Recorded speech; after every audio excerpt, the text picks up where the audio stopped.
bien, salut à tous et bienvenue dans cette nouvelle vidéo. C'est hashtag que vous suivez. Aujourd'hui, nous allons parler du positionnement en CSS. Avant de commencer cette vidéo, j'aimerais vous montrer quels sont les éléments et les étapes que j'ai parcouru pour pouvoir collecter les données qui vont vous permettre de mieux comprendre cette vidéo.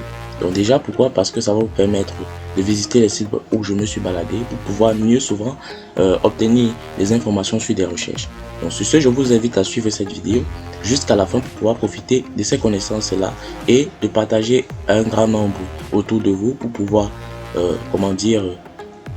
développer, la technologie autour de vous. Donc voilà. Sur ce, on se retrouve juste après la transition.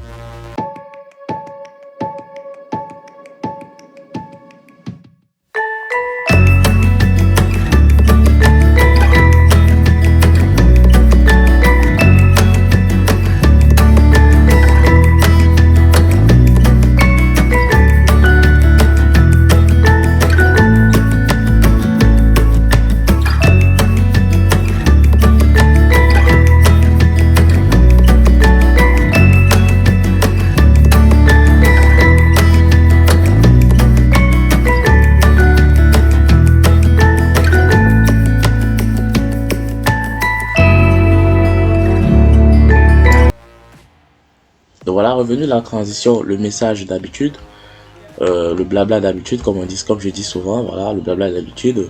J'ai créé un fichier tuto.html avec une liaison vers notre tuto.css et ensuite j'ai créé une div qui a une classe bloc, div que j'ai paramétré dans notre tuto.css. Donc aujourd'hui, nous allons concrètement parler de quoi? Du positionnement. En effet, qu'est-ce que c'est que le positionnement? Le positionnement là, c'est en quelque sorte cette pratique-là qui va nous permettre de mieux structurer nos éléments dans notre page. Je rentre notre page attrayante par sa disposition, par la disposition de ces éléments. Donc tout simplement. Donc, vous avez par exemple une plateforme comme celle-ci. Vous voyez que l'auteur, lui, il a préféré ça. Donc voilà, c'est son choix. Est-ce que c'est attrayant? Est-ce que c'est bien à voir? Donc c'est à vous de choisir. C'est à vous de voir. Voilà. Pour moi, je ne donne pas mon opinion pour le moment. Donc voilà. Donc voilà. Le positionnement, vous connaissez déjà son rôle, c'est pour mieux structurer nos pages, c'est pour mieux rendre nos éléments visibles, pour mieux, voilà, tout ça. Donc maintenant, quels sont les types de positionnement que nous allons voir? Combien de positionnements existe-t-il en CSS? Combien d'éléments de positionnement existe-t-il en CSS? Donc voilà, je vais citer trois ensembles. Premier ensemble, il y a display, qui va nous permettre de positionner les éléments en bloc, en flex, en grid, voilà. Nous allons voir ça dans les tutoriels à venir. Donc ce tutoriel-ci, c'est juste la première vidéo pour ce qui est du positionnement. Donc, vous pouvez dire positionnement 1. Donc, nous allons voir display, la propriété display qui est la première étape pour le positionnement. Ensuite, nous allons voir le positionnement absolu, le positionnement relatif, le positionnement fixe que je positionne dans le même ensemble. Et ensuite, nous allons voir le positionnement avec float. Donc, on va voir ça aujourd'hui. Bon, voilà déjà ce qu'on va voir aujourd'hui. Et display, nous allons voir juste après. Pourquoi? Parce qu'il va falloir parler des flexbox, des grids, je sais pas trop, les tables et tout ça. Donc ça sera un peu trop long, donc je vais raccourcir les choses. Donc voilà, j'ai créé déjà notre bloc. Donc ce qu'on va faire, c'est qu'on va passer au premier positionnement. Il s'agit du positionnement relatif. En effet, quand dit-on qu'on positionne notre élément de façon relative? On positionne notre élément de façon relative quand on tient compte de sa position initiale. Donc on positionne notre élément en fonction de sa position initiale. Donc c'est un peu ça l'objectif, c'est un peu ça l'idée. Donc sachez qu'on parle déjà de positionnement pour ce qui est de relatif, absolu et fixe. On a une propriété fétiche qui s'appelle position. Position va nous permettre de positionner nos éléments en fonction du type de positionnement. Donc si la valeur de position est relative, si la valeur de position est absolue, si la valeur de position est fixe. Donc c'est un peu ça l'idée, c'est un peu ça l'objectif. Donc maintenant nous allons passer au premier point de cette vidéo. Il s'agit du positionnement relatif. Donc quand on parle de positionnement relatif, la valeur de position est relative. Oh, qu'est-ce qui se passe? Vous ne voyez rien du tout. Donc vous voyez que l'élément, lui, il a toujours sa position. Il est bien vrai que j'ai enlevé l'image du body. Il a toujours sa position. Pourquoi? Parce que position marche toujours avec des propriétés annexes comme top, right, left et bottom. Donc ça, ce sont des propriétés, si vous maîtrisez bien l'anglais, vous devrez déjà comprendre quel est leur rôle. Left va nous permettre de positionner notre élément à gauche. Bottom va nous permettre de positionner l'élément vers le bas et right va nous permettre de positionner l'élément vers le haut. Tandis que right va nous permettre de positionner l'élément vers la droite, tandis que top va nous permettre de positionner l'élément vers le haut. Donc c'est un peu ça le rôle de ces propriétés là. Donc sachez que si on met relatif, on ne met pas ces propriétés là, ça n'aura pas d'impact, ça n'aura pas d'effet. Donc sachez que la majorité du temps on utilise ces propriétés en deux, donc top right et bottom right, top left et bottom right.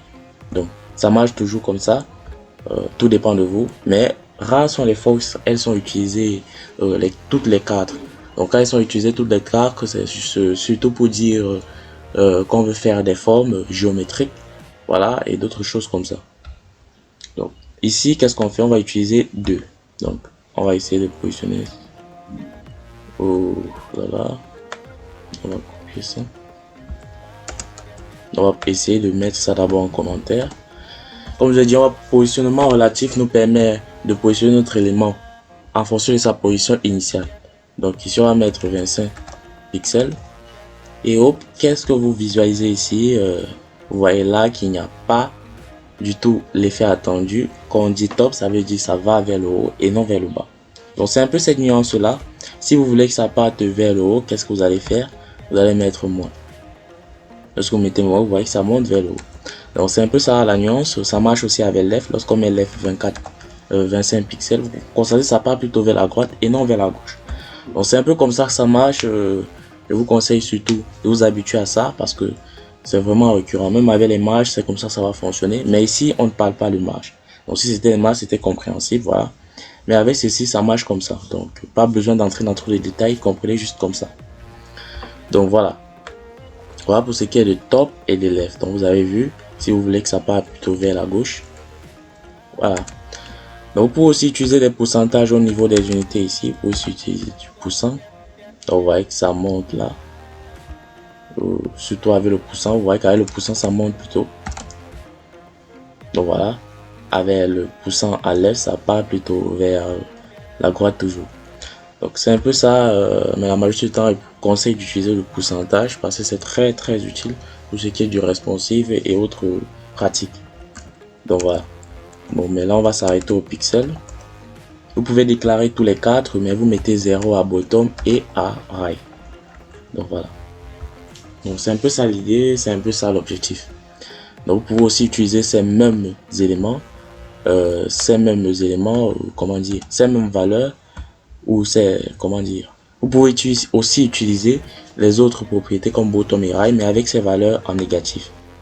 Donc on vient ici, on met moins 25 pixels, moins 25 pixels.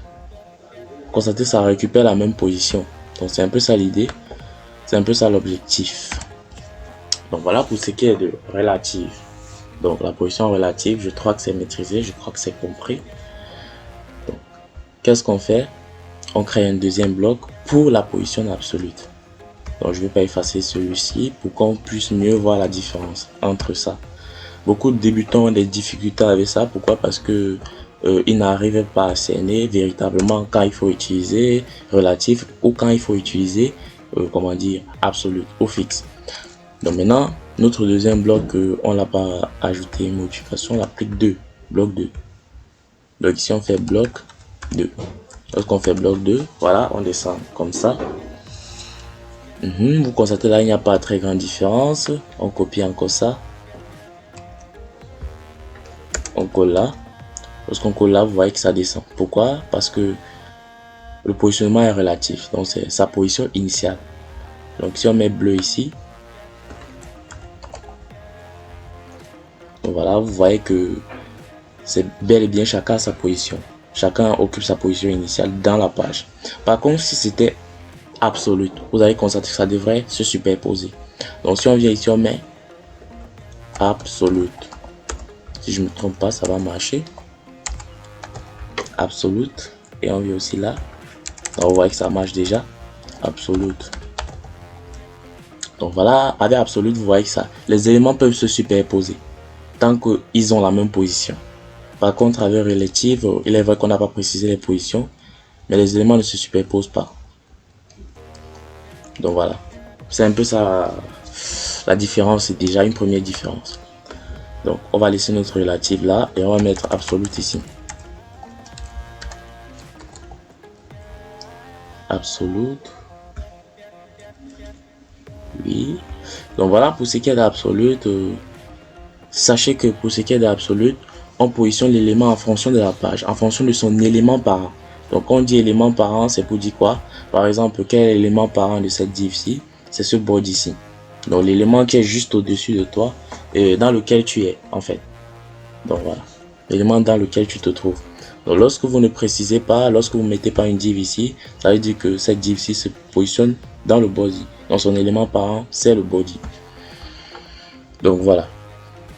Pour absolute, c'est le même charabia, mais absolute se positionne en fonction de l'élément parent. Donc on met absolute là. Qu'est-ce que je fais là? Voilà.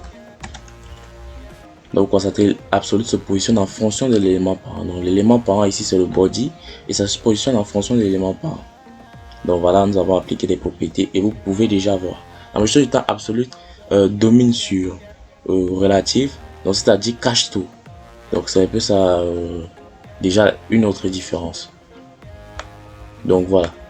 Voilà pour ce qui est d'absolute. On va passer aussi à un troisième élément. Je ne veux pas que la vidéo soit très longue, je ne veux pas traîner. Voilà. Sinon, si vous avez quelques difficultés aussi avec cette vidéo, vous pouvez aussi aller regarder les sites web dans lesquels je courais, comme W3 School, comme Mozilla Docs, la documentation Mozilla, je crois bien. Voilà. Pour développeurs. Voilà. Donc, on va mettre ici bloc 3.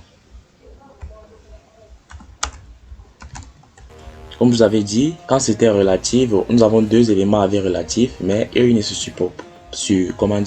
superposaient pas. Donc avec absolu, vous constatez que ça se superpose. Comment mieux voir ça? On a créé un bloc quoi qui possède toujours la valeur absolute. Donc ici on va mettre la quoi orange pour différencier les choses. Donc voilà, vous voyez réellement que ça se superpose.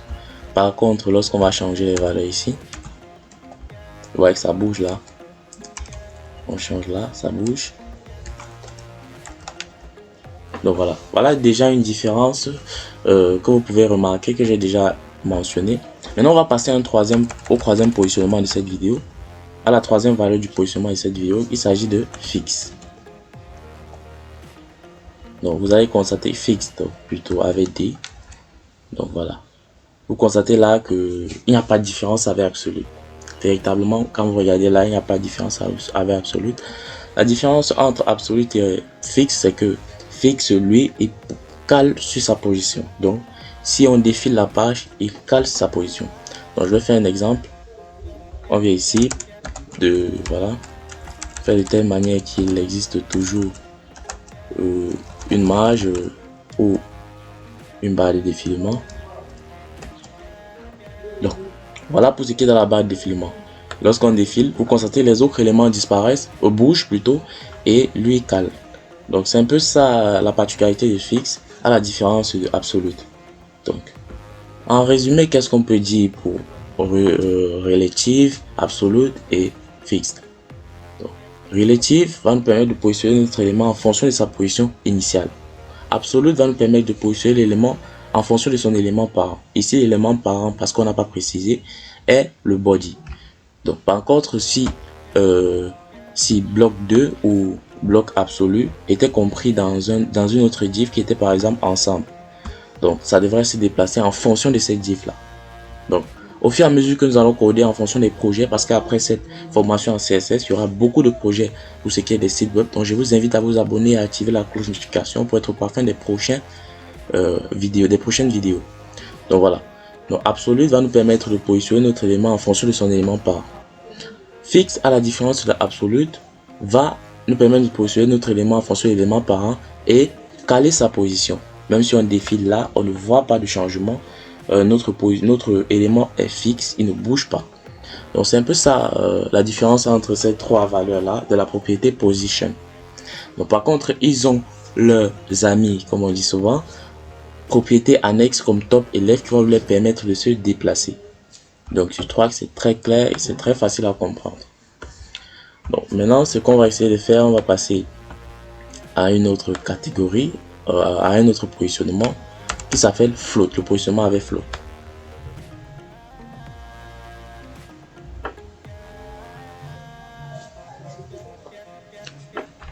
Donc voilà, j'ai essayé de faire un truc très vite là pour que la vidéo ne soit pas très longue, pour vous permettre de mieux voir comment float va nous permettre d'appliquer des modifications dans notre positionnement.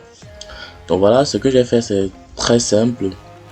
J'ai créé une div LM dans laquelle j'ai mis un paragraphe P avec un lorem ipsum, et j'ai créé aussi une div EL avec la classe EL2 qui va nous permettre en quelque sorte de mettre en évidence le float dont je vous ai parlé. En effet, float va nous permettre, comment dire, de positionner un élément, de positionner des blocs autour des textes.